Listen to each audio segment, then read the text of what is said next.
Ikaw lang dito yung asawa. Ngito, ba ganito, iwa karong pa. O, da.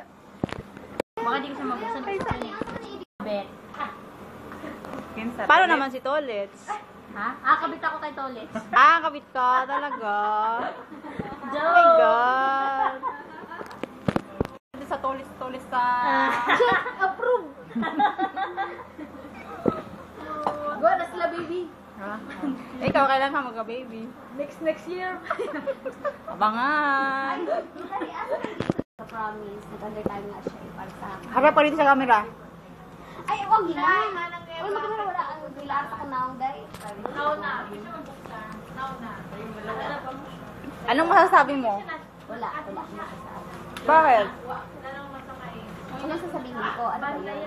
Harap pa sa camera. Ay, about sa ano? Para makita ng asawa mo to. Nagwawala ka dito.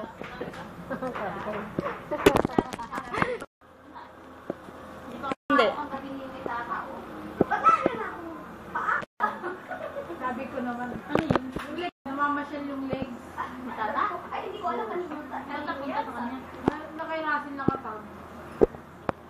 Binura ko na nga yun eh. Nagulat nga ako bakit sa kanya. Ina-upload na yung tata yun noon. Yung naalala mo ba yung ano? Hindi naman magulo yun kasi pinopost-post ko naman eh. Di ba? Pusin kita dyan eh. Alam ka rin. Yan ba si Gemma? Lonely. Wala pang boyfriend niya. Walang asawa. Walang anak. Lahat wala. Durang yan. Durang. Wow, wow. Ito ang kabit ni Akala Tolets. nyo lang. kabit Tolets ako. taga Ako Sambales. original. Yan, kabit niya. Naka-green na yan. Ako Yan. original ah. Akala nyo lang